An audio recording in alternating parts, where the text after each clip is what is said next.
Assalamualaikum warahmatullahi wabarakatuh. Para jemaah yang dimuliakan Allah Subhanahu wa taala, mari kita sama-sama musyahadah terlebih dahulu. Ini musyahadah modal kita nanti di alam kubur. Bismillahirrahmanirrahim. Asyhadu an la ilaha illallah wa asyhadu anna Muhammadar Rasulullah. Asyhadu an la ilaha illallah wa asyhadu anna Muhammadar Rasulullah. Raditu billahi rabban wa bil Islam dinan wa bi Muhammadin nabiyyan wa rasulan wa bil Qur'ani imama wa bil mu'minina ikhwana. Allahumma arzuqna sakinatal qulubi bi'ilmika wa mutmainnatal qulubi bidzikrika. Allahumma nawwir qulubana binuri hidayatika kama nawwartal ardha binuri syamsika abadan birahmatika ya arhamar rahimin. Amin ya rabbal alamin.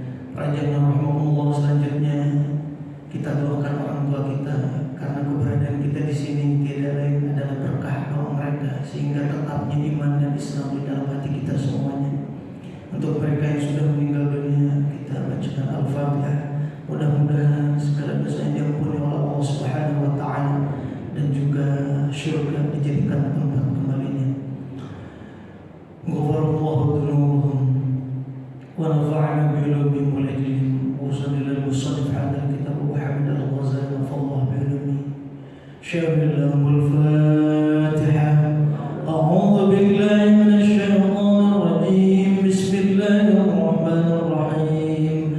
Alhamdulillahi rabbil alamin. Arrahmanir rahim. Maliki yaumiddin. Iyyaka na'budu wa iyyaka nasta'in. Ihdinas siratal mustaqim. Siratal ladzina an'amta 'alaihim ghairil maghdubi 'alaihim waladdallin. Amin.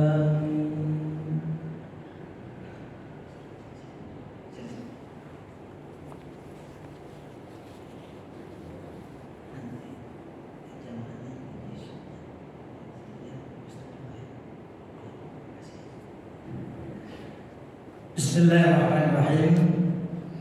Alhamdulillahilladzi an'amana bi ni'matihi tatimmus shalihat. Asyhadu an la ilaha illallah wahdahu la syarika lah wa asyhadu anna sayyidina Muhammadan abduhu wa rasuluhu alladzi la nabiyya ba'dahu. Allahumma shalli wa sallim wa barik ala sayyidina Muhammadin wa ala alihi wa sahbihi ajma'in. Amma ba'du.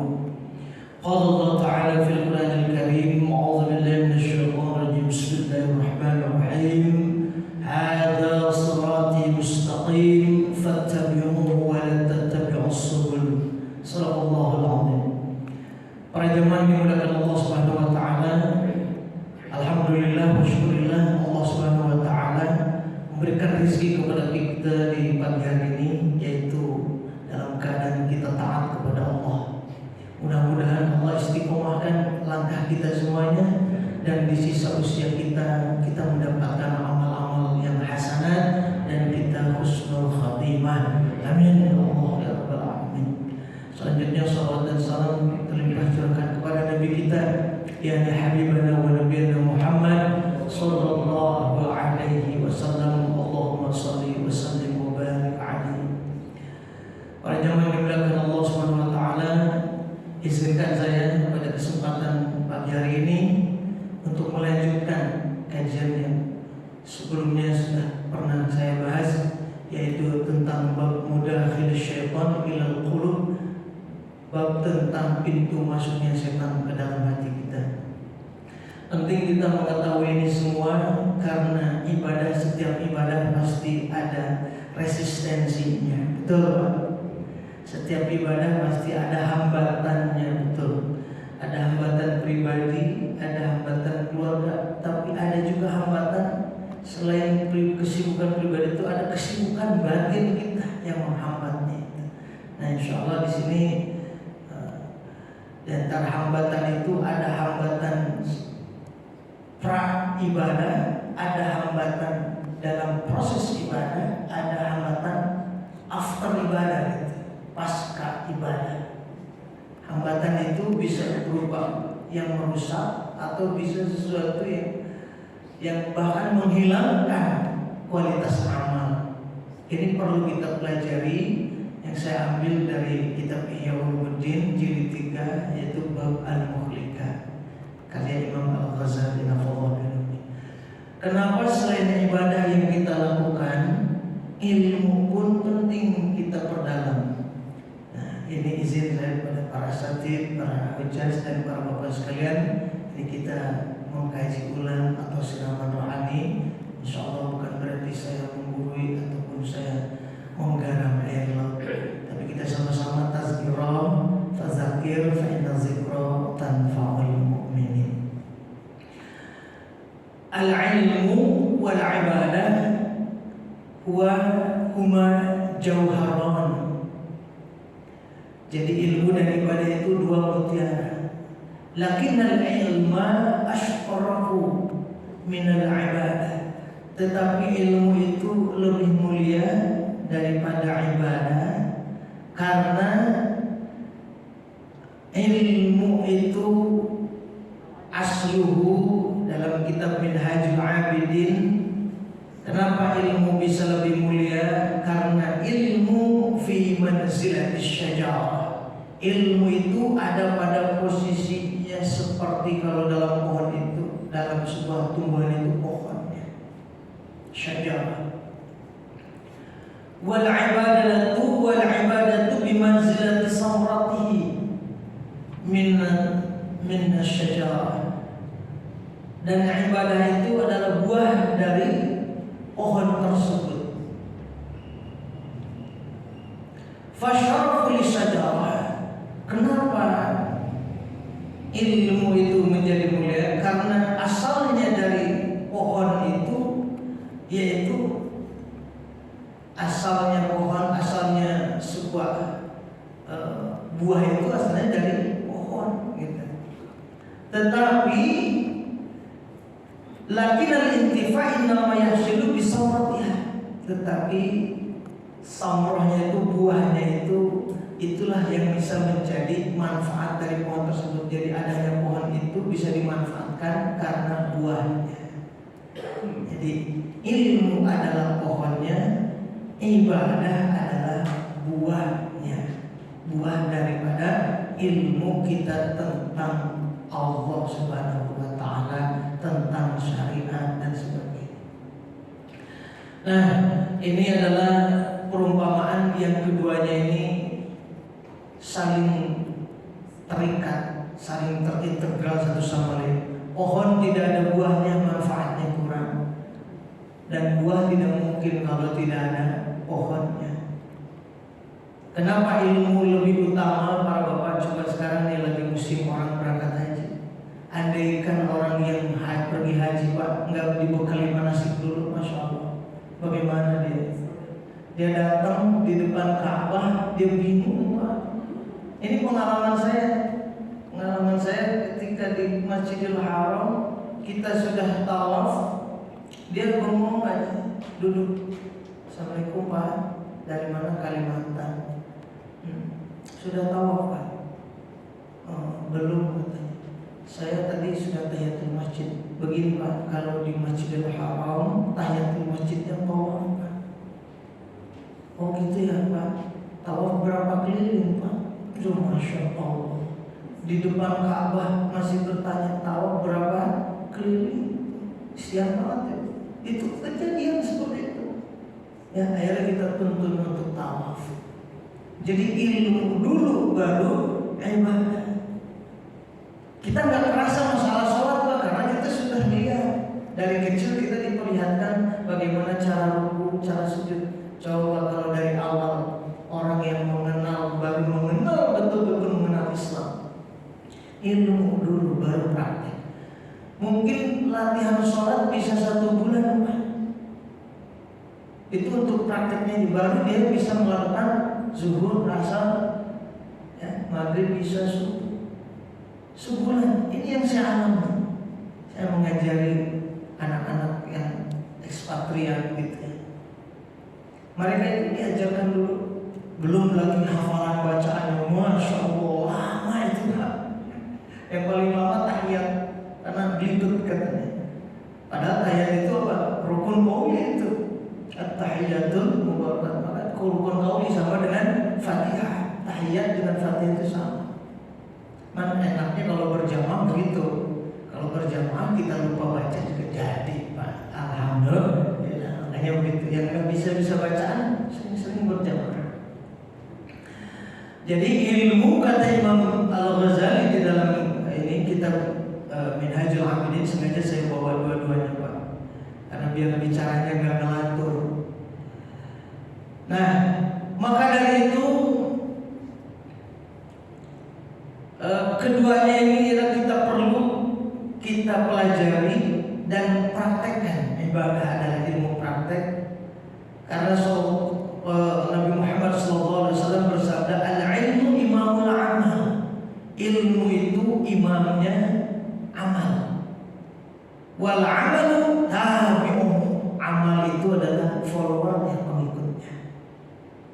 Nah, oleh karenanya berkaitan dengan ilmu yang bagaimana cara amal atau pahala dari amal-amal kita ini terjaga, kita perlu waspada, mengetahui, karena ini di Masjid Jabal Nur ini sudah levelnya sudah bukan level bicara ya ajakan sholat, ajakan tahajud lagi, maka saya naikin levelnya Pak, ya, ke level ilmu tasawuf. Jadi kalau di dasar pertama tauhid, ya akidah, syariah, akhlak. Di dasarnya ini ilmu tauhid, ilmu fikih, lalu ilmu tasawuf. Nah, apa-apa ya mengaji ini Pak? Nah, insyaallah. Bismillahirrahmanirrahim. Pintu masuknya setan, babu tafsil mudakhil syaitan. Yang pertama dulu pernah saya jelaskan, pintu terbesarnya adalah al-ghadbu wasyahwah, yaitu al-ghadbu kemarahan, wasyahwatu dan syahwat. Pokoknya kalau sudah ada syahwat dan marah, ini setan seperti diberikan jalan tol masuk ke dalam hati kita, ke dalam butiran-butiran darah kita, masuk ya, melaju bersama desiran darah kita. Inna syaitana libni Adam yajri majrad dam. Gitu. Setan masuk dan mengalir itu buat anak-anak itu mengikuti aliran darahnya. Fadayyiku majriyahu bil ju', maka tahanlah lajunya setan dalam tubuh ini dengan lapar, artinya dengan puasa. Nah, jamaah rahimahullah, kalau ghadab dan syahwat kita biarkan berada di dalam diri kita, maka kita sama saja dengan membiarkan adanya singgasana, rumah, atau bahasa anak gaulnya tongkrongannya setan di dalam hati kita. Jadi kalau membiarkan syahwat dan ghadab itu tidak dihilangkan, bahkan bisa bilang begini, saya memang emosional orangnya. Nah, berarti itu dalam rangka mengabadikan singgasana setan di dalam hati kita, bukan berusaha untuk menghilangkan Menghilangkan apa? Menghilangkan singgasana setan di dalam hati kita. Yang kedua, menghilangkan juga nutrisi setan di dalam hati. Jadi stok makanan setan harus dihilangkan juga. Ya kalau kita senang melihat sesuatu yang menimbulkan syahwat, segera hilangkan fasilitas itu. Atau tutup fasilitas itu sehingga setan tidak bisa menggoda kita, bukan pada tempatnya. Jadi bukan dihilangkan syahwatnya, Pak. Wah, ini Bapak-bapak jangan sampai dihilangkan syahwatnya. Kalau yang masih punya pasangan, Pak, jangan sampai sama pasangan sendiri tidak ada syahwat, sama yang lain ada syahwat. Kalau masih begitu, insya Allah ya, mobil dipoles terus, tapi nggak pernah ganti oli, Pak. Apalagi nggak pernah diisi bensin. Nah gitu ibaratnya, nggak bisa jalan tuh mobil, ya rusak nantinya. Kita ibadah, bahkan ibadah sunat, tapi yang masalah begitu nggak pernah kita lepaskan, tidak pernah kita buang.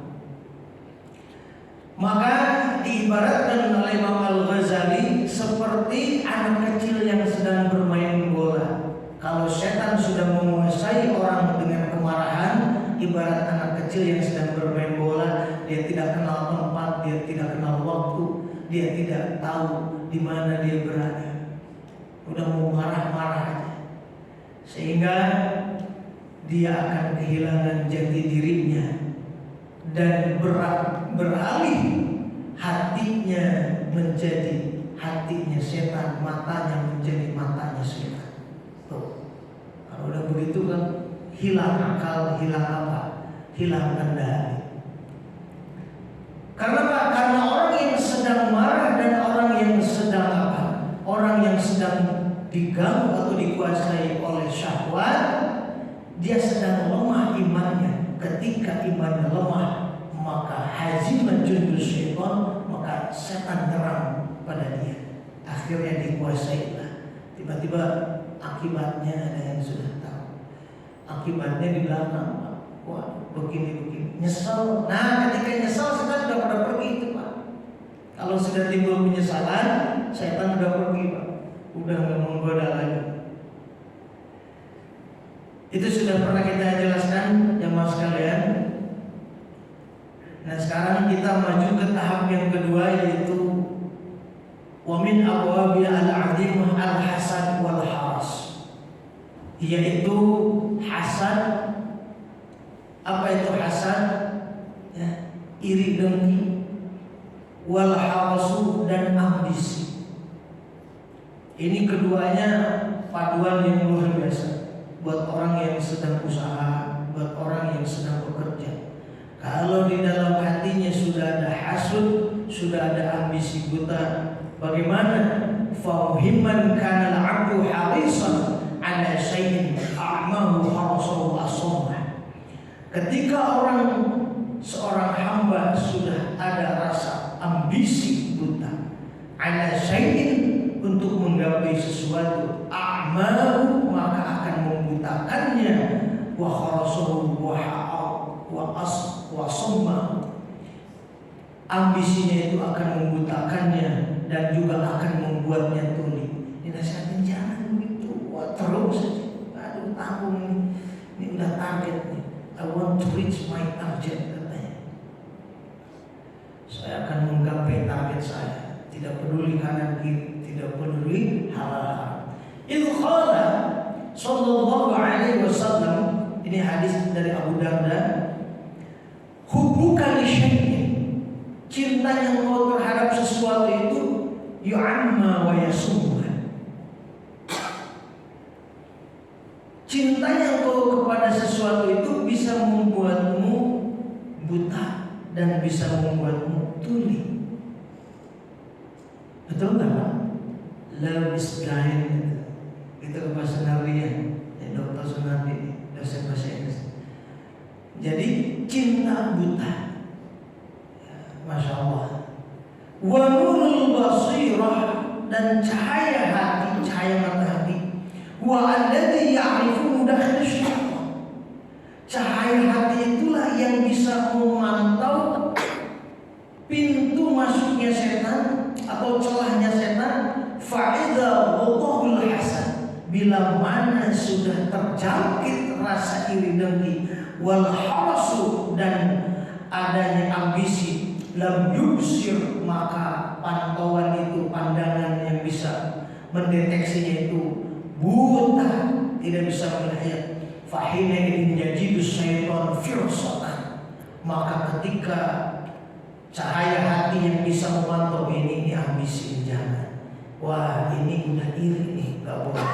Ketika sudah muncul itu keduanya, setan sudah masuk, maka setan sudah menjadi firsatan, sudah menjadi kendalinya, sudah disetir oleh setan. Fayuhsinu 'indal haris, maka akan menjadi baik bagi orang yang sedang ambisi. Kullu ma yuwassiluhu ila syahwatihi, segala sesuatu yang akan menjadi wasilah atau memfasilitasinya untuk mencapai keinginannya. Kalau orang sudah ambisi dan orang sudah iri, ya, segala sesuatu akan menjadi baik. Dia nggak peduli apa katanya, wa in kana munkaran wa in kana fahisan, nggak peduli dia itu perkaranya fahisan, ya, mungkar itu atau fahisan atau keji, mau mungkar mau keji, yang penting saya bisa mendapatkan itu. Nah, masya Allah ya Pak.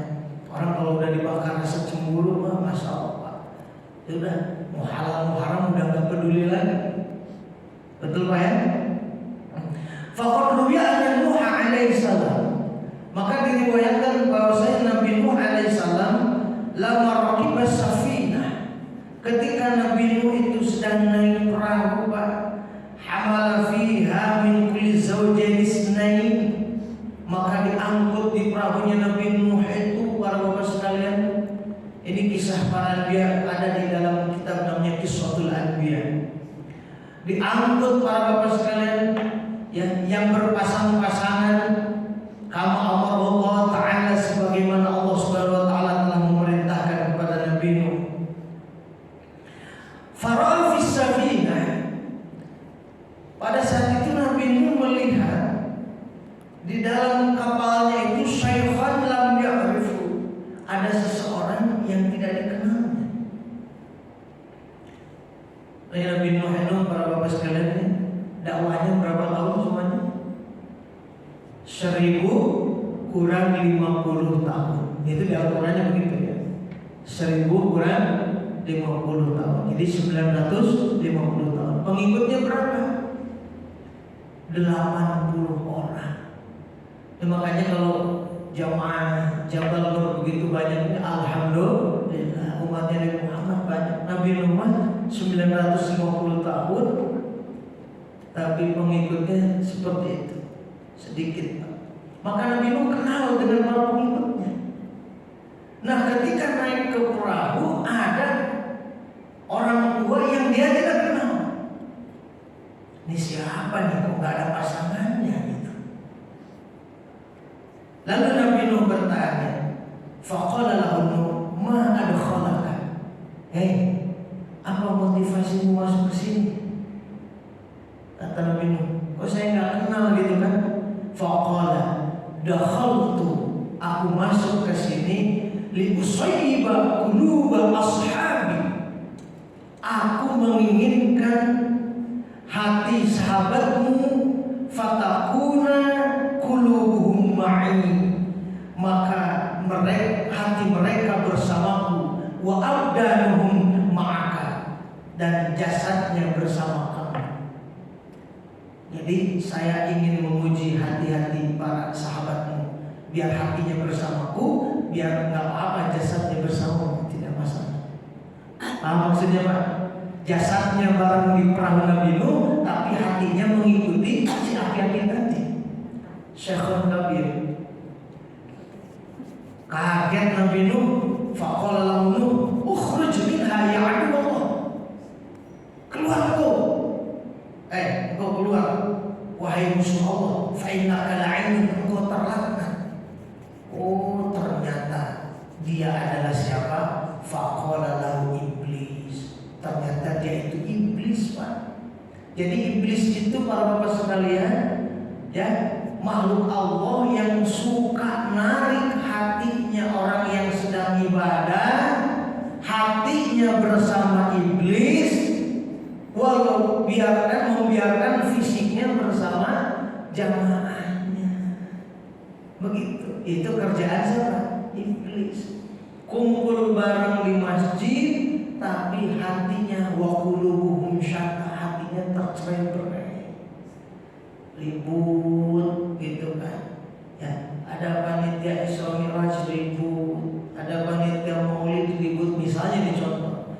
Ada panitia zakat ribut, kumpul bareng, tapi hatinya bersama iblisnya. Itu gak ada dari zaman dulu ya, Pak. Gitu. Insya Allah dibersihkan dalam damai, adem, tentram. Amin. Ya Rabbal Alamin.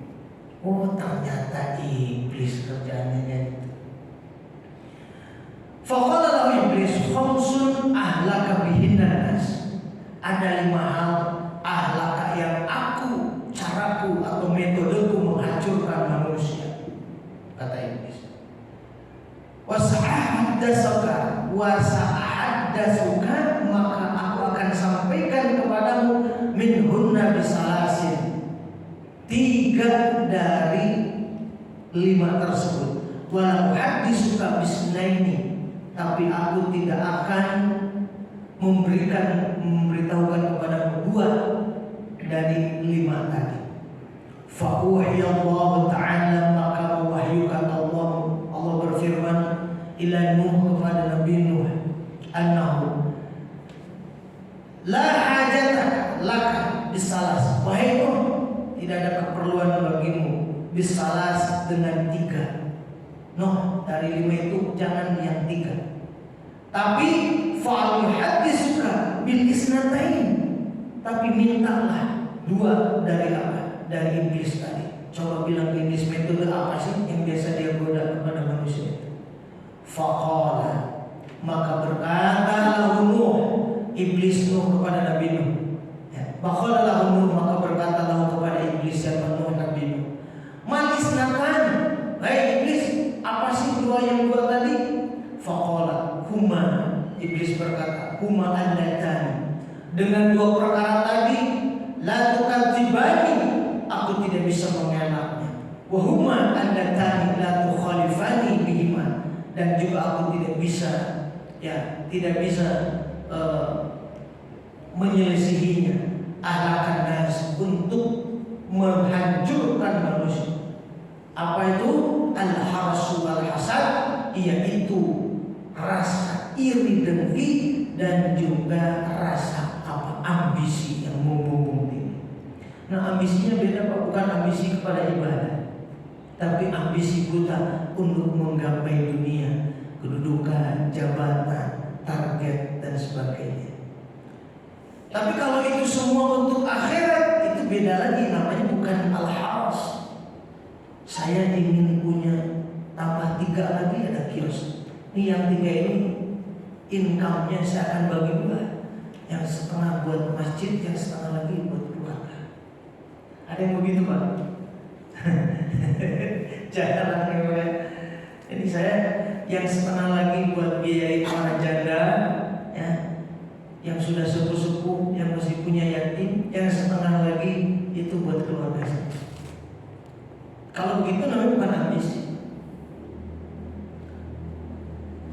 Selanjutnya orang ngomong apa yang dikatakan oleh iblis, fabil hasadi, maka karena hasad la'anat wa ja'alat syaitan rajiman, maka dijadikanlah setan itu terkutuk. Wa amal haras, dan adapun ambisi, fa innahu ubiha bi Adam al-jannah, yang menyebabkan Nabi Adam, ya, dari surga. Yang Nabi Adam ambisi kuliah illa syajarah, tidak ada yang menarik dari surga itu kecuali pohon apa itu? Pohon khuldi itu, buahnya yang diambil. Fa'azallahu syaitan anhu fa'akhrajahu mimma kana fihi, yang di ayat di surah Al-Baqarah. Jadi tidak ada yang menarik selain itu, padahal kenikmatan. Tapi karena ambisi itulah yang membuat Nabi Adam tergiur hanya satu yang dia inginkan, yaitu ingin makan buah khuldi, mengambil buah khuldi. Yang padahal itu sudah dilarang Allah. Oh, berarti ambisi yang dilarang adalah ambisi dalam apa? Dalam mencapai sesuatu yang bukan dari Allah Subhanahu wa taala. Atau caranya. Misalnya Pak, jadi rektor itu adalah sebuah kebaikan. Apalagi kalau dia punya kebijakan-kebijakan yang hebat. Ya. Tapi cara untuk menjadi rektornya, andaikan ada kemungkaran dan fahisha, itulah yang tidak boleh. Apalagi yang sudah jelas-jelas tidak boleh. Ya. Kenapa berhenti minum? Saya udah nggak ada modal. Kenapa berhenti judi? Udah habis modalnya. Nah, berarti ketika dia itu ada modal, itu bisa lagi judi lagi, bisa minum lagi. Udah jarang melancong lagi, udah habis modal. Ketika dia punya modal, itu bisa terjadi lagi. Itu menghentikan keharaman bukan karena dari hati, bukan karena keimanan, tapi karena habis modal. Ya mudah-mudahan aja segera dimatikan Allah sebelum dia punya modal lagi gitu. Sehingga kematian memutus rantai kemaksiatan. Nah itu, fa'asabat hajati minhu bil haras. Maka ambisi itu aku tiupkan ke dalam rohnya Nabi Adam, sehingga tercapailah keinginanku dengan ambisi tersebut. Sehingga Nabi Adam tergelincir, fa'azallahuma syaitanu anha fa'akhrajahuma mimma kana. Masya Allah. Wa qulna bidu minha jami'an fa imma ya'tiyannakum minni hudan faman tabi'a hudaya fala khawfun 'alaihim wa la hum yahzanun. Itu tentang Nabi Adam. Para jamaah yang dimuliakan Allah Subhanahu wa taala. Ini adalah yang perlu kita waspadai. Karena Rasulullah SAW dalam sebuah hadis bersabda, iyyakum wal hasada. Fa innal hasada tuzhibna sayyi'at, tuzhibna hasanat. Hati-hati engkau dengan iri dengki. Ya Allah. Jadi iri dengki itu Pak, kalau iri mah masih biasa, nggak senang dengan orang punya kenikmatan. Kalau hasud atau dengki mah bagaimana caranya milik orang itu hilang. Jadi senang kalau milik orang itu hilang. Kayak misalnya maaf, contoh yang lagi viral Bapak Ridwan Kamil beliau dapat musibahnya. Mudah-mudahan Allah ganti musibahnya dengan nikmatnya baik. Begitu dapat berita begitu, namanya juga pejabat puas. Mungkin juga dia. Nah itu karena salah satu hati Pak. Hati yang hasut bukan itu. Senang ketika orang lain mendapatkan musibah, hati-hati Pak. Gitu. Apalagi kita nggak kenal beliau. Bagaimana coba minta maaf? Nah itu yang harus kita beresin Pak. Ini pasca ibadah itulah yang harus kita beresin sehingga kita bisa menjaga, merawat diri kita ini untuk apa? Untuk bisa minimal amal kita nggak hangus. Tadi kama ta'kulun naro, atau seperti api melahap kayu bakar. Kan cepat banget api melahap kayu bakar. Para jemaah yang dimuliakan Allah Subhanahu wa taala, ini sering terjadi di antara kita. Misalnya contohnya, biar tadi kalau udah butuh duit kita kasih berapa aja dia pasti mau. Nah itu hati-hati Pak.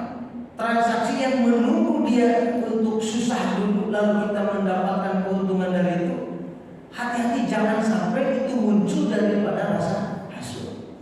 Karena hilangnya sesuatu dari orang karena kesusahan orang tersebut dan kita mendapatkan keuntungan dari itu nggak bakal barokah kayak gitu, nggak bakal barokah. Tunggu aja tadi kalau udah butuh banget pasti. Itu berarti ketika dia susah, dia lemah, dia datang ke kita. Harusnya misalnya harga rumah 1 miliar, 1 M, jadi 700 juta. Kita yang dapat untung, dia lagi susah. Padahal jaraknya hanya berapa bulan saja, atau berapa setahun doang gitu kan. Dari setahun dari harga 1 M turun jadi sekian karena dia kepepet. Berarti dia lagi susah, kita lagi ada. Kita beli transaksi, tapi yang dijaga adalah hati kita. Kita senang dia lagi susah, kita dapat untung dari situ, nggak bakal barokah. Sah nggak jawabannya Ustaz? Sah, jawabannya secara fikih sah Pak. Itu sama dengan orang berjamaah, orang sholat nggak pakai baju tapi pakai celana dari pusar ke lutut, sah Pak. Tapi tidak ada rasa sopan kepada Allah, sah. Sholat pakai apa? Cuman pakai celana pendek doang, nutupin pusar sampai lutut, sah. Tapi bagaimana kayaknya itu rasanya? Kecuali kalau lagi mendesak. Betul, saya nggak tahu kalau dia itu susah, nggak tahu. Dia datang ke saya menjual itu, ya silakan. Tapi kalau yang ditunggu, kalau bapak orang baik insya Allah tidak akan jadi itu, karena Allah jaga itu, karena itu ada hasil di situ. Coba betul nggak Pak? Ini kan senang ya, ada tadi kan dia jatuh tanahnya. Di antaranya, karena apa? Ketika seperti itu, masalah dia apa? Masalah dia ini sudah tidak kebayar Pak. Misalnya mau dilelang, sama Pak, kebutuhannya berapa? Sekian kali cicilan. Harusnya kita yang punya uang itu membantu dia supaya tidak tercabut dari rumahnya. Bukan kita beli dengan harga murah terus orangnya pergi. Nah itu hati-hati dalam kehidupan kita, barangkali ada yang seperti itu. Ya kita rapi-rapiin apa? Kita rapi-rapiin. Jadi wa ta'awanu 'alal birri wat taqwa, implementasinya adalah di kehidupan sehari. Kita udah hafal ayatnya. Betul Pak? Wa ta'awanu 'alal birri wat taqwa wa la ta'awanu 'alal itsmi wal 'udwan. Wa ta'awanu, maka saling tolong-menolonglah kalian, 'alal birri, dalam kebaikan, wa taqwa, dan dalam perilaku takwa. Wala ta'awanu, dan janganlah kau saling tolong-menolong, 'alal ismi, dalam perbuatan dosa, wal 'udwan, dan permusuhan. Ma'asyiral muslimin ya rahimahumullah, sementara prolog dari saya cukupkan sekian. Barangkali ada yang mau ditanyakan atau kita diskusikan, silakan.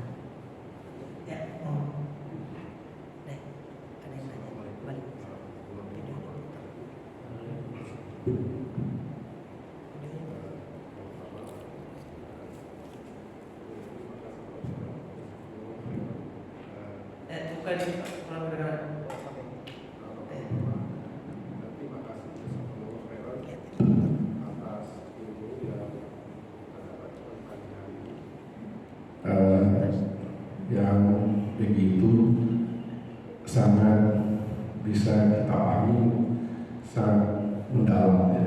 Nah, yang menjadi pemikiran saya sejak lama ya, saya sering mengamati pada hal ini ya, bahwa penyakit hati, boleh disebut penyakit hati ya. Nah, pernah dulu saya mendengar dari Ustaz, sudah lama saya lupa ya, bahwa penyakit hati ini, jenis ini, hasad, iri dengki dan yang lain-lain, itu seringkali bagi yang mengidapnya itu tidak tahu ya, dia tidak sadar bahwa dia sedang sakit ya. Dia tahunya dia baik-baik saja. Kalau dia tahu, dia mulai merasakan, dia mulai tahu, saya ada masalah ya, itu tanda-tanda kebaikan, kesembuhan kalau kita sebut. Karena juga saya pernah melakukan suatu pengamatan pada waktu saya sakit jiwa ya, saya belajar. Insya Allah pada waktu itu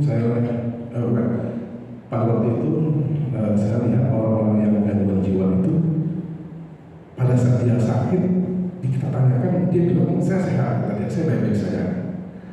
Tapi yang sudah mulai mau sembuh itu dipisahkan. Yang dia mulai nangis, dia mulai sadar, kenapa saya ada di sini. Tantangannya dia mau sembuh sebenarnya kan bisa pulang ke rumah biasanya setelah berapa lama. Nah ini yang juga harus kita sadari bahwa penyakit ini lebih berbahaya daripada penyakit fisik ya. Karena begitu kita sakit kita nggak tahu.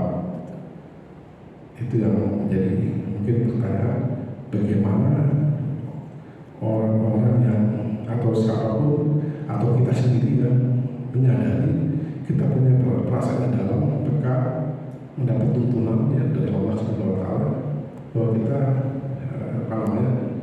tahu terkait hal ini. Demikian Ustaz, terima kasih. Jazakumullah dan khairan. Alhamdulillah, terima kasih Pak. Jadi di rumah sakit jiwa itu indikator mau sembuh itu sensitif ya Pak. Sudah mulai perasaannya kembali. Ya betul.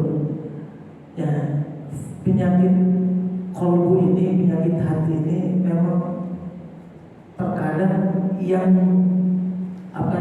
terjangkit itu tidak merasakan kalau dia itu sakit. Maka lihat aja di Jakarta hampir bahkan tidak ada yang main klinik penyakit hati, hasut, dengki, sombong, ya, ria, ujub, apalagi pesimis, hampir tidak. Yang ada itu apa? Kalau dokter psikologis ada, psikologi ada, psikiater gitu ya, ada kalau psikiater ada. Tapi kalau yang psikiater yang namanya psikiater yang khusus gitu ya Pak, khusus menangani ini kaum dikaitkan dengan masalah ibadah itu hampir tidak ada. Nah, adanya di majelis seperti ini, adanya di sini. Jadi bagaimana sensitivitas kita itu dibangun? Nah, ini kan ilmu tasawuf itu muncul dari apa? Dari ihsan. Jadi ketika akidah kita sudah kuat, akidah kita kuat, syariat kita jalankan, ibadah kita jalankan, maka ihsan ini bisa menjadi manifestasi daripada hasil ibadah kita. Oh, orang ibadah itu sensitif, orang ibadah itu solider, orang ibadah itu humble, gitu. Nah, maka cara melihat bagaimana di dalam diri kita itu ada penyakit ini atau tidak, lihat aja ketika orang lain punya nikmat. Dengar orang dapat atau teman sejawat gitu ya, dapat promosi, naikkan jabatan, bagaimana reaksi diri kita ini? Kalau reaksi kita ini kok, ya baru kemarin udah begini, tahan itu Pak, istighfar segera, karena itu adalah min alamati amradil qulub, ciri-ciri dari munculnya penyakit hati. Ya, bahkan ini juga tidak jarang ya terjadi juga di orang-orang alim Pak, di orang-orang alim, orang yang berilmu gitu. Maka dari itu kita perlu waspada kalau ada orang lain, kalau kata Abi itu SMS, senang melihat orang lain senang, jangan sebaliknya, senang melihat orang susah, itu kata Abi itu cuma kalau maka enak kalau lihat Abi itu orangnya gitu kelihatan. Tapi saya ibu-ibu yang pada saat beliau punya berpoligami itu pembinaan keluarga sakinah bubar itu. Dulu pas zaman SMS tuh ada itu pembinaan keluarga sakinah, saya masih ingat itu. Teman kantor saya suka ngikuti, wah ibu-ibu nggak tahan. Jadi Agim karena bersyukur punya istri satu, jadi ambah gitu. Ternyata tidak diminati yang begitu. Nah akhirnya bubar juga. Padahal itu konsepnya bagus, SMS itu bagus, sederhana, senang melihat orang lain senang. Sebaliknya jangan sampai senang melihat orang lain susah. Indikasinya itu aja. Nah, mengaji tasawuf ini itu untuk mengidentifikasi diri kita sendiri, bukan ke orang lain. Ketika terjadi di orang lain, maka kita waspada, jangan sampai penyakit kita menular. Maka ketika kita punya majelis, ya, salah satu majelis yang bisa mengendalikan, ya, stabilitas jiwa kita ini, ya, yang lelah, ini sering lelahnya adalah majalisus sholihin, majelis tempat orang-orang yang soleh seperti ini. Jadi kumpulan orang-orang yang soleh. Cirinya kumpulan orang soleh itu para bapak bukan hanya dari tampilannya, tapi lihat kontennya. Dibacakan ayat-ayat Allah, dibacakan di situ sabda Nabi, diceritakan kisah-kisah orang-orang soleh, diisinya mau itu hasanah. Itu salah satu indikator. Lebih banyak kalimat zikir daripada kalimat mencela, gitu. Itu adalah majalisus sholihin, tempatnya orang-orang soleh. Kan obat hati itu dari 5 perkara itu, obat hati salah satunya berkumpulan dengan orang soleh. Ya. Karena jiwa kita ini lelah banget. Ya. Karena ada himpitan, ada pressure gitu, ada tuntutan kerja, ada target dan sebagainya. Sehingga jiwa yang lelah ini perlu nutrisi. Nah, di antara nutrisi jiwa itu adalah ilmu. Nah, maka ibadah itu pun dibagi 3, Pak. Ibadah itu dibagi 3. Yang pertama ibadah karena kewajiban. Orang ibadah karena kewajiban. Maka habis di luar kewajiban, udah dia nggak lakukan lagi. Ada ibadah itu adalah untuk kebutuhan. Orang butuh kemana aja dikejar sama dia. Orang butuh berapa aja harganya dibeli sama dia, butuh ibadah. Yang ketiga itu adalah nikmat. Ibadah itu sudah merupakan kenikmatan. Kalau kenikmatan, ya berapapun harganya dia bayar, dan bahkan dia tidak mau kehilangan kenikmatan tersebut. Betul kan? Nah, maka dalam ibadah pun kita sama. Ada ibadah yang levelnya orang wajib saja, ya. Sama kayak orang kerja begitu, jam 5 mau kelar bukan tinggalin, karena kerja itu kewajiban saja. Kalau butuh ini saya harus selesai, jangan sampai bawa masalah ke rumah. Seperti itulah di levelnya sama seperti itu. Demikian Pak, mudah-mudahan dengan kita bisa merasa senang ketika orang dapat nikmat dan juga merasa sedih dengan orang mendapatkan musibah, itu indikator hati kita masih sehat, masih stabil. Ya. Barangkali ada lagi para bapak sekalian. Monggo. Ini serinya masih banyak, insya Allah. Kalau kita ada waktu, ada kesempatan lagi, kita akan bahas lagi.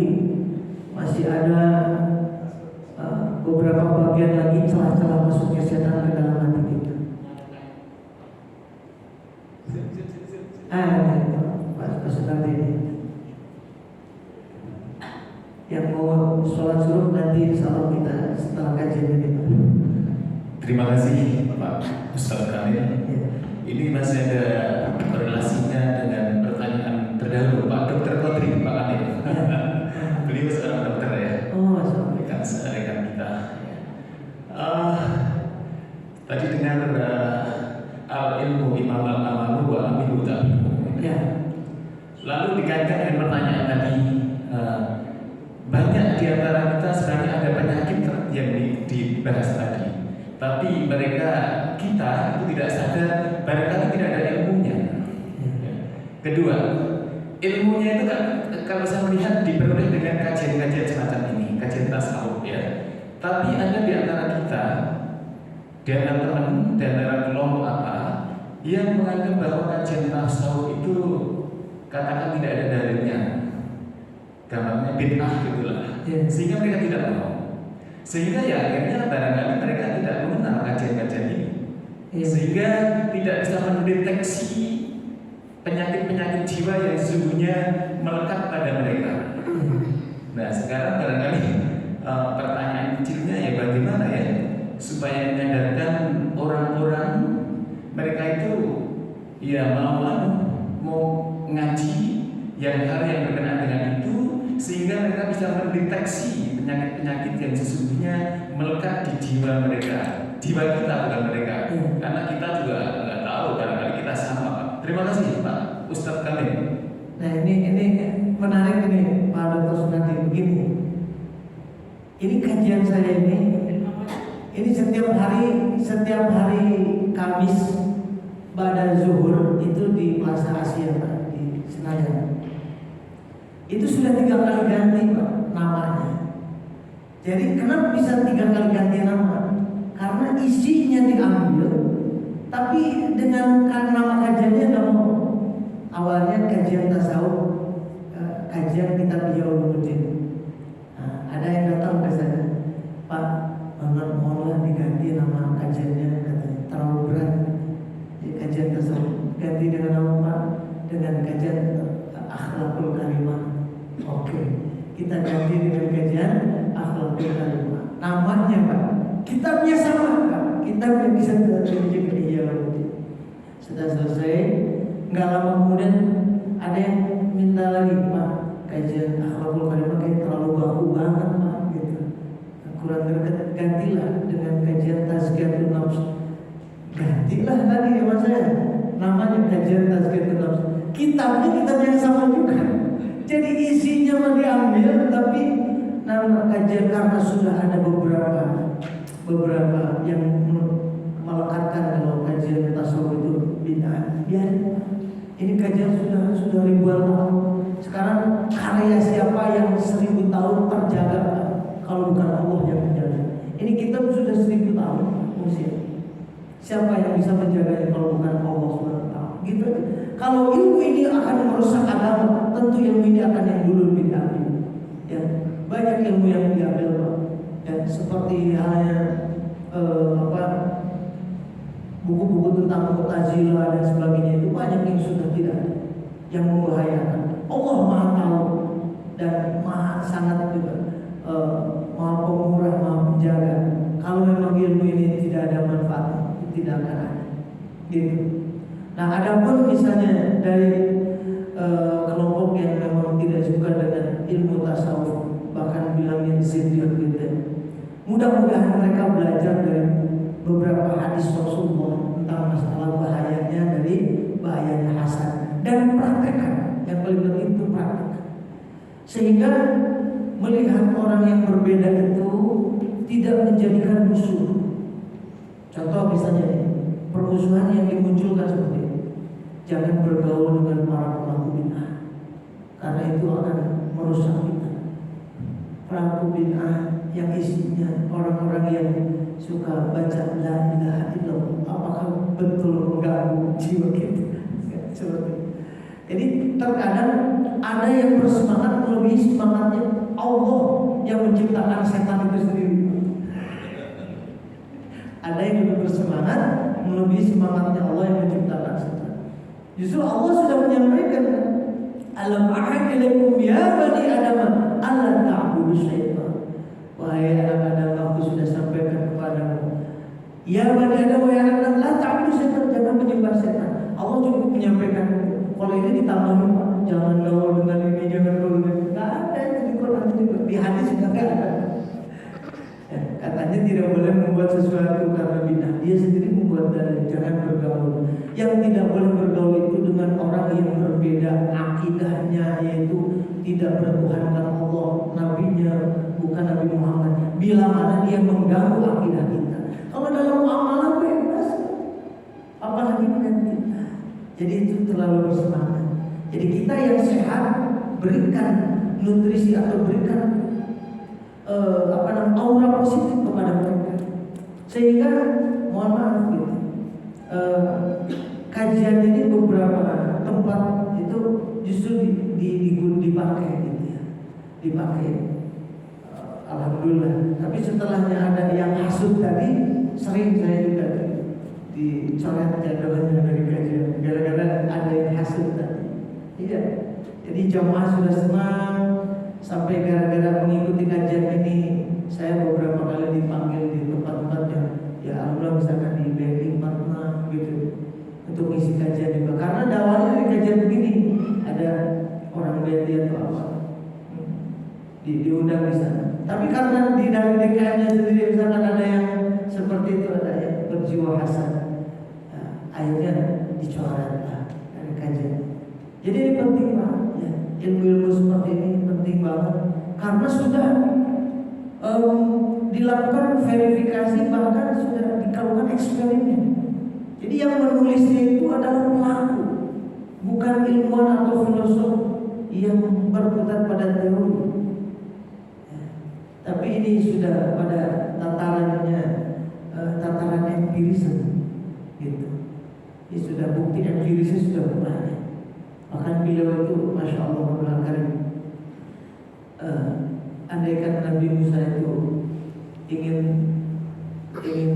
berdialog maka Nabi Musa akan diberikan dialog dengan Abu Ghazali.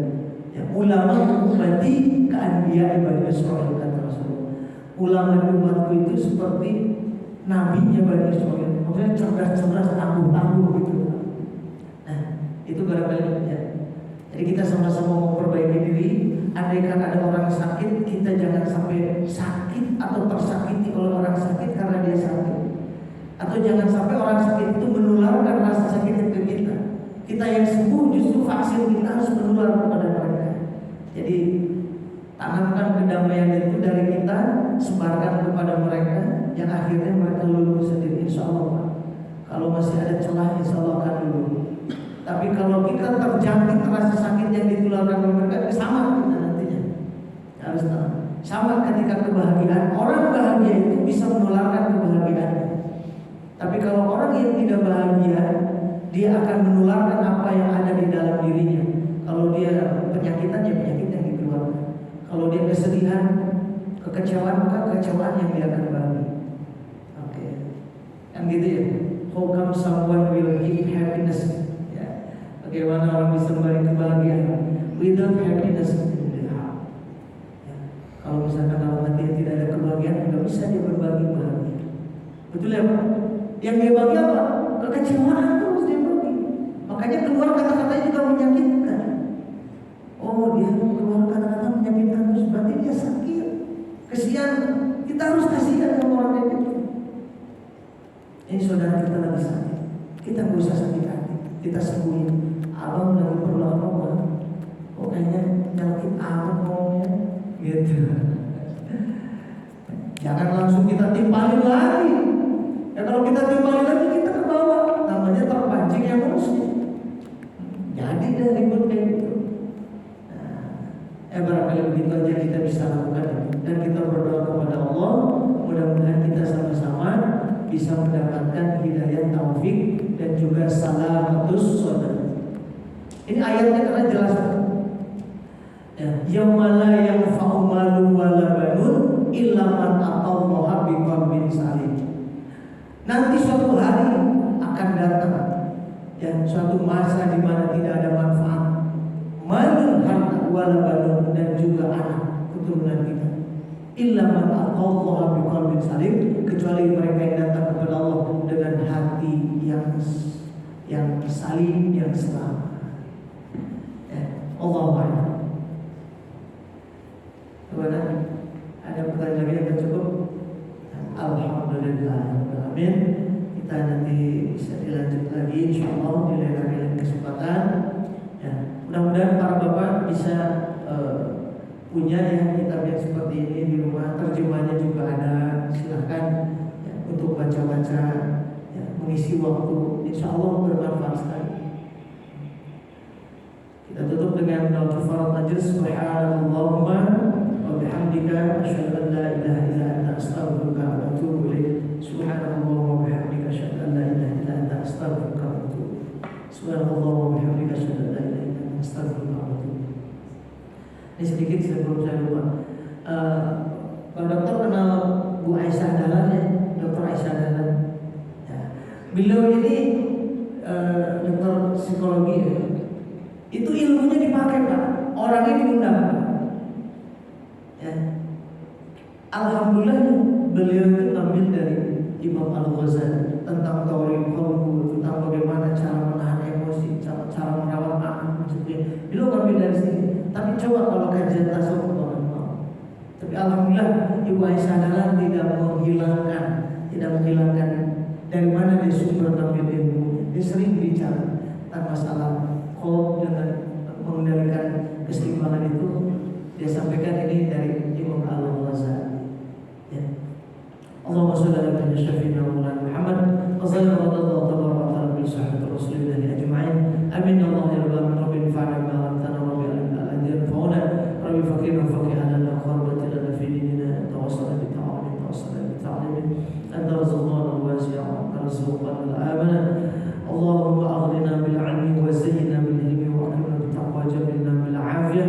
Allahumma aghnina bil ilmi wa zayyina bil hilmi wa akrimna bit taqwa jamilna bil 'afiyah. ربنا آتنا في الدنيا حسنة وفي الآخرة حسنة وقنا عذاب النار بفضلك سبحانك رب العزة عما يصفون والسلام على المرسلين والحمد لله رب العالمين. Terima kasih warahmatullahi wabarakatuh. Assalamualaikum.